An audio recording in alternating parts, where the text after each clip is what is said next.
Welcome to the story. Don't forget to like, subscribe, and support me.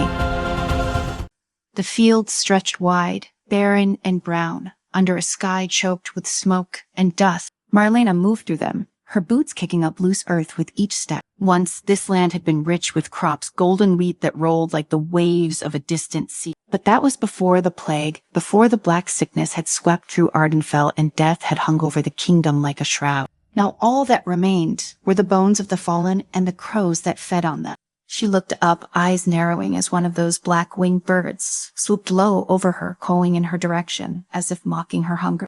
Her stomach twisted painfully, a reminder that she hadn't eaten in 2 days. The village had been her last hope. It was gone now, its thatched roofs scorched and collapsed, burned to the ground by a roving band of soldiers. The lords were always at war now, fighting over what little was left after the plague had ravaged the land. In the distance, a thin column of smoke spiraled into the sky, too straight and controlled to be from anything accidental. A fire, but a deliberate one. Marlena thought that meant people. People meant food, and food meant survival, at least for a little longer. She tightened her grip on the old sickle she carried as a weapon. It wasn't on much, just a farmer sand tool, rusted and dull from years of disuse, but it was enough to make her feel a bit more secure. Her other hand went to the dagger hidden in her belt, a relic from her father's short time in the King's service, back when there had been a king. That was before the sickness had claimed him too, before her family had been taken one by one. Marlena quickened her pace, ignoring the gnawing pain in her belly and the exhaustion that weighed down her limb. The wind picked up, carrying with it the scent of burning wood and something else, something sweeter, heavier, meat, roasting meat. Her mouth watered at the thought. She crested a small hill and saw them, a group of men gathered around a campfire, their voices low and gruff. Soldiers, from the look of them, wearing the sigils of Lord Arendor, the cruelest of all the lords, fighting for scraps of the kingdom. They didn't notice her at first, too focused on tearing apart the cooked hare that was skewered over the flame. Her stomach twisted again, harder this time. She could taste the meat on her tongue, imagine the warmth of it sliding down her throat. But the soldiers weren't alone. Near the edge of their camp, a man lay bound and beaten, his clothes torn and stained with blood. Marlena crouched lower, hiding behind the brush as she assessed the scene. The man was a farmer like her, dressed in simple, worn clothes, his face gaunt from hunger. One of the soldiers kicked him hard enough that Marlena heard the thud even from her hiding place. The man groaned, but it was weak, barely audible over the soldier's laughter. Her knuckles tightened around the sickle's sand handle. Her father had always told her to stay away from the lords, men to never draw attention. "Keep your head down, girl," he did just say, "and you might live long enough to see better days." But those better days had never come, and her father was nothing but bones now, buried in a shallow grave behind what was left of their cottage. Something inside her snapped. She moved without thinking, slipping through the brush like a shadow.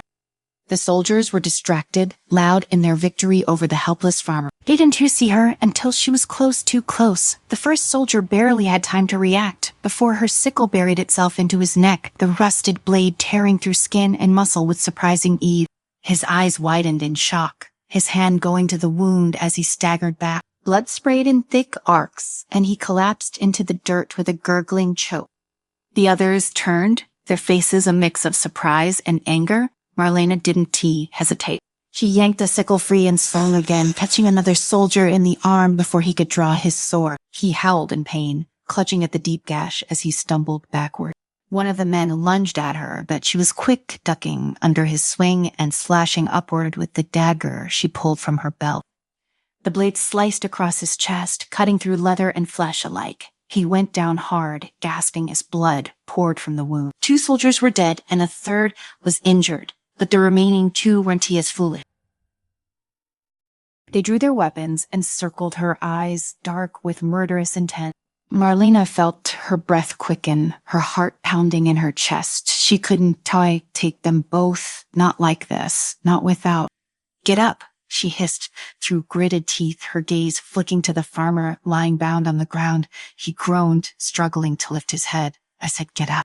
One of the soldiers lunged at her, and she barely managed to parry his sword with the sickle, the force of the blow rattling her bone. She gritted her teeth and kicked out, her boot connecting with his shin. He stumbled, but the other soldier was already closing in. Marlena swung wildly, managing to keep them both at bay, but she couldn't keep it up. Not for long. And then to her surprise, the farmer moved slowly, painfully, but he got to his knees and reached for a fallen sword. His hands were shaking, weak from the beating he'd taken, but he gripped the hilt tightly and swung at the nearest soldier. It wasn't a strong strike, but it was enough to throw the man off balance. Marlena seized the opportunity, plunging her sickle into his side. He gasped, collapsing in a heap. The last soldier faltered, his eyes darting between Marlena and the farmer. Blood dripped from the tip of her sickle as she stepped forward, her chest heaving with the effort. The soldier hesitated, his grip on his sword tightening. "Go," she growled, her voice low and dangerous, "unless you want to join your friends in the dirt." For a moment, the soldier looked like he might stay and fight. But then his resolve broke, and he turned and ran, disappearing into the trees without a second glance. Marlena let out a shaky breath, her knees nearly buckling as the adrenaline began to fade. She glanced at the farmer, who was still kneeling, clutching the sword with trembling hand. "Thank you," he rasped toward, his voice hoarse from pain. "You saved me." "I didn't do it for you," she said, though she knew that wasn't entirely true. She wiped the blood from her sickle on her tattered sleeve, then reached down to help the man to his feet. He winced, leaning heavily on her as they made their way back to the fire. A smell of roasting meat still hung in the air, and Marlena's stomach growled again, louder this time.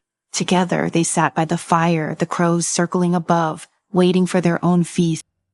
Marlena stared into the crackling fire, the flames dancing across the faces of the fallen soldiers, their bodies limp and broken on the ground. The farmer beside her tore at the hair, his hands shaking as he devoured the meat. She hadn't asked his name, and he hadn't offered it. There wasn't any need for words now. Hunger spoke for them both. The warmth of the fire was a comfort, but the chill of what she had done crept into her bones. She had killed not just one, but many. The memory of the blood, the gurgling sounds of their final breaths hung heavy in her mind. But that had been the price. Her father Sam's voice echoed in her ears, a distant reminder of a time when killing had been unthinkable. "You'll see better days," he told her, but those days had never come, and now there was no turning back. The farmer wiped his mouth with the back of his hand, eyeing her cautiously. "You ain't no ordinary girl," he muttered, his voice hoarse from thirst. Marlena said nothing, biting into a piece of meat. It was tougher than she had imagined, but the taste of it, the warmth spreading through her body, dulled her pain for the first time in days. She chewed slowly, her gaze fixed on the crows still circling overhead, waiting for the remain. "You plan to keep fighting?" the farmer asked, breaking the silence. She swallowed, the weight of the question pressing down on her. She hadn't planned any of this. She hadn't even thought about what would happen after she struck down the first man. But now that it had started, she knew there would be no peace for her, not while the lords ruled with blood and fear. "I don't know yet," she said, her voice slow, almost more to herself than to him. He nodded as if that was enough. "If you do, I'll follow you." She turned to him, her brows knitting together in surprise. "Fear why you don't even know me." The farmer's seize was hollow, his face pale from the beating he had taken. "I know enough. The lords of blood is dry. You were the first person I've seen fight back." Terry's voice cracked, enthralling. Marlena felt a strange sense of pride stir within her chest, but it was tempered by fear. Leading a rebellion, what did she know of such things? She'd been a farm girl her entire life, raised with soil under her nails and the constant threat of hunger at her back. But the idea gnawed at her, the sense of injustice that had haunted her since the day the plague took her family. Maybe it wasn't just hunger or fear driving her now. Maybe it was something more. "Get some sleep," she said, pulling the threadbare cloak tighter around her shoulders. "Truly move at dawn." The farmer gave a weary nod and lay down by the fire, his back to her. She watched him for a while, her mind spinning with the possibility. Was she really going to do this? Start a war against men who had armies, castles, and wealth? She would be crushed like so many before her. But the faces of the dead wouldn't leave her alone. The villages burned, the children starving in the street. She couldn't live like this any longer, hiding and surviving, waiting for death to come in one form or another. If she was going to die, she would die fighting. When dawn broke, Marlena rose before the sun fully touched the horizon. The fire had long since died, leaving only ashes in its wake. She kicked dirt over the remaining embers, her breath misting in the cold morning air. The farmer stirred, groaning, as he sat up. His bruises had darkened overnight, and he winced as he stood, but he said nothing. Marlena handed him a strip of the leftover meat, and they ate in silence. There wasn't too much to say. Now the time for talking had passed. "We need to move," she said after a while, pulling her cloak tighter as the wind picked up. "He, the soldier who escaped, might bring reinforcement." The farmer nodded, his face grim. "Where will we go?" Helena paused, considering she hadn't thought that far ahead. She needed more people, more weapons. The handful of farmers she might gather wouldn't stand a chance against the trained soldiers of the Lord Zarmu. She needed a symbol, something more powerful than just survival, and that sign when it hit her. The farmer blinked, surprise flickering across his bruised face. "The mines that I said, said journey west. You really think they will join us?" Marlena's gaze hardened. "They will, if they want to live." They set out before the sun fully rose, the horizon turning a pale orange as they marched through the barren field. The farmer limped beside her, leaning heavily on the sword he had taken from one of the dead soldiers. Neither of them spoke much, both conserving their energy for the long trek ahead. The journey was grueling, the roads empty save for the occasional crow picking at something long dead. Marlena's legs ached from the constant walking, but she pressed on, her thoughts consumed with what lay ahead. She would need to convince the miners, show them that rebellion was their only choice. By the time they reached the outskirts of the mines, the sun was beginning its descent, casting long shadows across the scarred earth. The entrance to the mines loomed ahead, a gaping mouth carved into the mountainside. There were no guards posted, but Marlena knew better than to assume they weren't being watched.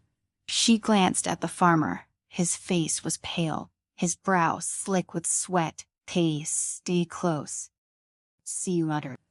They crept toward the mine's entrance, careful to avoid the main path where any lookouts might be posted.